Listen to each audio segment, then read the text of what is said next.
ቢያንስ ህሊና ዳኛ ነው እንዲፈርድ ሁለተኛውን ማስረጃ ልስጥ ሁለተኛውን ማስረጃ እንዳቀርብ ያ ሌላው ሁለተኛው ማስረጃ ነብዩ መሐመድ ከመጽሐፍ ቅዱስ ምንም እንዳልወሰዱ ማስረጃው ማንበብና መጻፍ አይችሉም በቅዱስ ቁርአን ውስጥ በሶስት ቦታዎች ላይ በምዕራፍ 7 ሱረቱል አዕራፍ ቁጥር 157 ምዕራፍ 7 ሱረቱል አዕራፍ ቁጥር 158 ምዕራፍ 29 ሱረቱል አንከቡት ቁጥር 48 ላይ በሶስቱም ስፍራ ማንበብም መጻፍም አይችሉም ይላል ከመጽሐፍ ላይ የተጻፈን ማንበብ የማይችል በእጁ ደግሞ በመጽሐፍ ላይ መጻፍ የማይችል ነብይ እንዴት ነው ከመጽሐፍ ቅዱስ ሐሳብ ይወስዳል ብለህ የምታስበው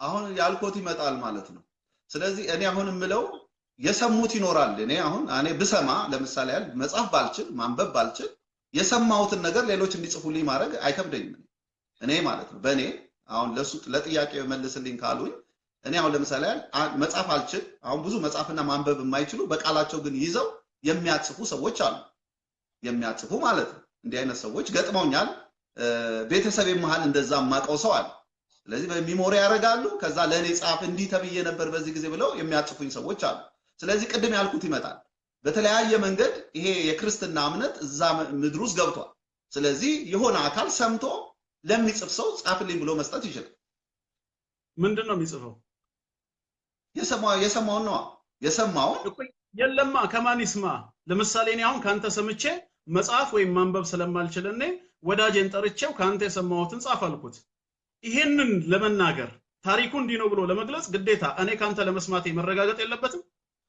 እኮ አሁን ላለመስማታቸው እርግጠኛ መሆን ይቻላል ወይ ምክንያቱም እንዳልኩት በዛ ሰዓት የሉም እኮ ነው ማለት ይሄው ታሪክ እኮ ማስረጃ ነው ነብዩ መሐመድ ነብይ ሆነው በተነሱባት በመካ ምድር አይሁዶችም ክርስቲያኖችም የሉም እሳቸውም ከነሱ ጋራ ምንም አይነት ሃይማኖታዊን የቃላት መለዋወጥ ወይ ሌላን አይደለም ያደረጉት ጥሪ ነው ያደረጉላቸው ወደ እስልምና እሱም በመዲና ላይ ነው ስለዚህ አንተ አሁንም እያንዳንዱን ነገር የምትናገረው ሜቢ ያልከ ነው ፕሊስ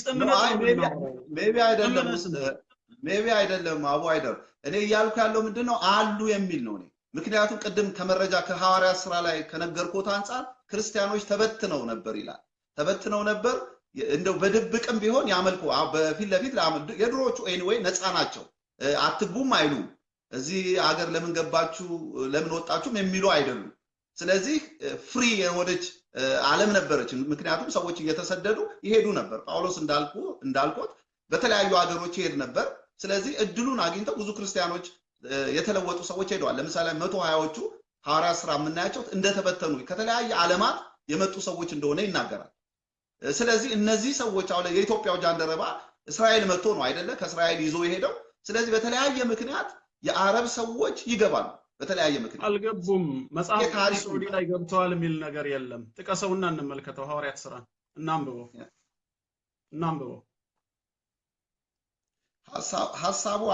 ሐሳቡ አለ ኤግዛክትሊ እዛ የተበተኑበት ቦታ ነው እንትን ያላልኩት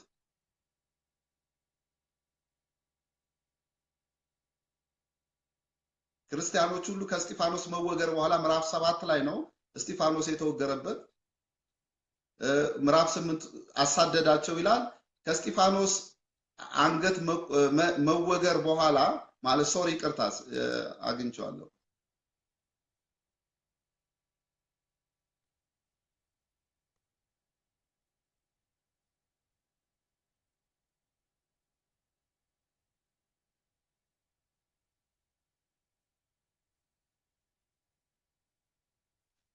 ያዕቆብ አንገቱን ከቆረጠው በኋላ ሶሪ እንትና ሳይሆን እስጢፋኖስ ሳይሆን ያዕቆብ አንገቱ በተቆረጠ ጊዜ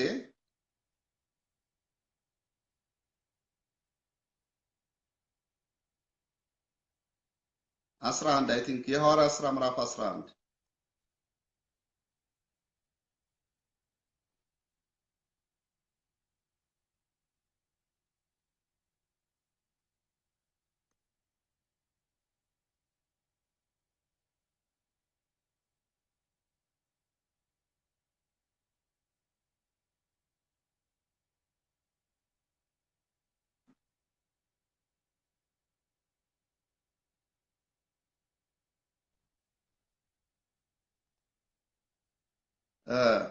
በዚያ ጊዜ ዘመን ንጉሥ ሄሮድስ ምዕራፍ 12 ቁጥር 1 ላይ ማለት ነው። በዚያ ዘመን ንጉሥ ሄሮድስ መከራ ያጸናባቸው ዘንድ በቤተ ክርስቲያን በእያንዳንዱ ላይ እጁን ጫነባቸው። ዮሐንስንም ወንድም ያዕቆብ በሰይፍ ገደለው።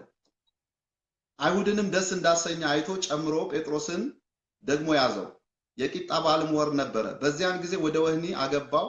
ከፋሲካም በኋላ እሱን ያወጣ ዘንድ አስቦ እያንዳንዱ 4 ወታደሮች አስጠበቀ ብሎ ይናገራል። ስለዚህ ልክ ይሄንን አንገቱን ባስቆረጠው ጊዜ እስጢፋኖስን አንገቱን ካስቆረጠው በኋላ ክርስቲያኖች ሁሉ እንደተሰደዱ ነው የሚናገረው። ይሄው የክርስቲያኖች የደረሰ ታላቅ ስደት ይላል ርዕሱ ራሱ ማለት ነው። ምዕራፍ 12 ሙሉ ማንበብ ይቻላል። ስለዚህ ከስደት ከመቆረጡ በኋላ ክርስቲያኖች ሁሉ ተበትነዋል። በዛ ሰዓት አንድ ቦታ አልተቀመጡም። በዚህ ሰው እንትን ማለት ነው አንገት መቆረጥ ማለት ነው። ስለዚህ በዛ ጊዜ ተበትነው ነበር ክርስቲያኖች።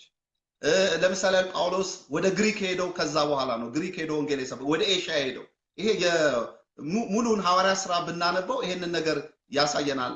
ሐዋርያ ሥራ ምዕራፍ 8 ላይ ራሱ ስለ ስደታቸው ነው የሚያሳየንና በዓለም ሁሉ እንደተበተኑ ይናገራል። እንደውም በአንጾኪያ ክርስቲያኖች ተባሉ ይላል። ስለዚህ የሐዋርያው ጳውሎስ የሚስዮናዊነት ጉዞ ስናየው በዓለም ሁሉ ዙሪያ እንደዞረ ነው የሚነግረን የሐዋርያ ሥራ ማለት ነው። ሙሉውን ካነበብ ነው። ግን ስደቱ የጀመረው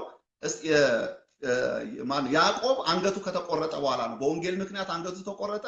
እንትናንም ያዘው። ያን ጊዜ መቀመጥ ስላልቻሉ ክርስቲያኖች ሁሉ እንደተበተኑ በታሪክ እናያለን። ያው ነው ማስረጃ እየጠበቅኩ ነበር። ሐዋርያት ሥራ ምዕራፍ 12 ላይ ያነበብከው ያንን የሚጠቁም ሐሳብ እንኳን የለውም። የተወሰነ ቃላት አነበብ። አሁን ያልኩት እኮ ነው። አሁን ሐዋርያት ሥራ ላይ ብዙ ቦታ አለ። አሁን ይሄንን የምናገኘው ስለዚህ እነዛ ሰዎች ደግሞ በዓሉ ሲያልቅ ተበትነዋል በዓለም ሁሉ። ስለዚህ እነዚህም ሰዎች ያንን ወንጌል ወደ አረብም ሀገር አድርሰዋል። ለምን? በዓለም ሁሉ ስለሆነ የተበተኑት ማለት ነው። መርሃባ በመሃል ጣልቃ ባትገባብኝ መልካም ነው። ነው ማስረጃ የለም ስላሉ ነው። አዎ ማስረጃ አልሰጠህም። አሁንም በትክክል ላንተም ማስረጃ መሆን አይችልም። ለምን እንደሆነ ታውቃለህ? ይሄን ሊያብራሩልኝ ይችላሉ። ሐዋርያት ሥራ 2 እስቲ ንገሩኝ። ሐዋርያት ሥራ 2 ላለ ማለቱ ምንድነው መልሶት እርሶ? አሁንም ጣልቃ እየገባህብኝ እኮ ነው። እባክህ ሐሳቤን ልጨርስ። ትንሽ ተረጋጋ። ሐዋርያት ሥራ ምዕራፍ 12ን አነበብከው። ግን እዛ ያነበብከው ሐሳብ ውስጥ ይሄኛው ኃይለ ቃል ነብዩ መሐመድ ወደ ነበሩባት ወደ አረብ ምድር መግባታቸውን ያሳያል ብለህ በጥቅስ አላወጣኸው። ለምን አይናገርም? ከናካቴው ሐሳቡም ስለሌለው የሆነ ጥቅስ ከቁጥር 1 እስከ 2 እናነብና ከዛ ተንተርሰን ስደት ደርሶባቸዋል ማለት ነው። ተሰደዱ ማለት ነው። ከተሰደዱ አረብ ሀገር ገቡ ማለት ነው። አረብ ሀገር ከገቡ ተገናኙ ማለት ነው የሚል ኤቪደንስ መሆን አይችልም። ነገ ይሄንን ብዙ ሰዎች ሊያዳምጡት እንደሚችል ማስተዋል አለብን። ለምንድነው ግምት ውስጥ የምንገባው? የማናውቀውን ነገር አናውቅም ማለት አያሳፍርም። ማስረጃው ደግሞ ለጊዜው ከሌለን ተዘጋጅተንበት እንመጣለን ነው። ለምሳሌ እኔ አሁን ቀደም በነብዩ መሐመድ የነብይነት ዘመን ወይም ከሳቸው በፊት የአረብኛ ባይብል ትርጉም የለም ስልህ በዘመኑ ኖሬ አይደለም። የክርስቲያን ሊቃውንቶች ግን ራሳቸው የገለጹትን ነው የነገርኩ። በግብጽ ሀገር የሚገኘው ኮፕቲክ ቤተክርስቲያን የአረብኛውን ባይብል በለው ቀደም የነገርኩህም ሌላው ምንጭ ዌብሳይት ላይ የሰጠሁ እንዲሁም ዊኪፒዲያ ላይ ብትገባ አንድ ማስረጃ ልታገኝ አትችልም። ሁሉም የመጡት በ7ኛውና በ8ኛው ክፍለ ዘመን የሚል ነው። እሱም የሴቪላው ጳጳስ ነው ለመጀመሪያ ጊዜ ባይብሉን የተረጎመው ስፔን ውስጥ ያለው ማለት ነው። ያንን ደግሞ ከነመረጃው ከነስሙ ሰጣሃለሁ። አንተ ግን በሐሳብ ላይ ተመርኩዘህ ነው እየሞገትከኝ ያለኸው። ነብዩ መሐመድ ማንበብና መጻፍ አይችሉም። ማንበብና መጻፍ የማይችል ሰው ከመጽሐፍ ላይ ሐሳብ ወስዶ ሊገለብጥ አይችልም ስለ ምናልባት ከሌሎች ሰምተው አልክ። ይሄንን ያዘልኝ። ከማን ሰሙ? የት ሰሙ? ማስረጃ የለህም። ምንድነው የምትለው? ሐዋርያቶቹ ወደ ዓለም ስለተበተኑ ወደ አረብ ሀገርም ስለገቡ ከምናልባት ከነሱ አንዱ ነግሯቸው ይሆናል። አሁን ይሄንን ማስረጃ ላይ አስቀምጠው በአንድ የሚዛን ጎን ላይ። እኔ ደግሞ ነብዩ መሐመድ ማንበብና መጻፍ ስለማይችሉ ወይንም ደግሞ በዚህ ጉዳይ ላይ ከሌላ እምነት ተከታዮች ጋር ስላልተገናኙ ሊሆን አይችልም አልኩ። በሌላ የሚዛን ክንፍ ላይ ታስቀምጠውና ሲያወዳድረው ህሊና ነው የሚፈርደው። እዚሁ ላይ ደግሞ እዚሁ ጋር የሚነሳው ጥያቄ አንተ እንኳን እንዳልከው ይቅርና እኚህ ማንበብና መጻፍ የማይችሉት ነብይ ከአንድ ክርስቲያን ወይ አይሁድ የሰሙትን ነገር መተው ለጸሐፊዎቻቸው ከተናገሩ ያ የተጻፈው ነገር ከሰሙት ጋር መመሳሰል የለበትም ነው? የሳቸው ሊጨምሩ ይችላሉ። ስለዚህ ለምን መስማትና ከሌላው መኮረጃ አስፈለገ? ተመልከት። አሁን አንድ ሊጨምሩ ይችላሉ ብለሃል። ይሄን ያዘልኝ። ሁለተኛ መጨመር አይደለም በተቃራኒው ምን ያለው እንጂ በተቃራኒው ሶሪ ድገሙልኝ መምህር አሁን አንተ ምን አልክ ከዛኛው የሰሙትን እዚህ ካልጻፉ ሐሳቡን እዚህ የተጻፈው ቦታ ማግኘት መቻል አለብን ይሄ ሎጂክ ነው አይ ጨምረውበት ሌላ ሊሆን ይችላል አልክ እኔ ምን ደግሞ ተጨማሪ ሐሳብ መሆኑ ብቻ ሳይሆን ተቃራኒ መሆኑ ነው የተቀመጠው ነው እንዴት ተቃራኒ ይሆናል ታዲያ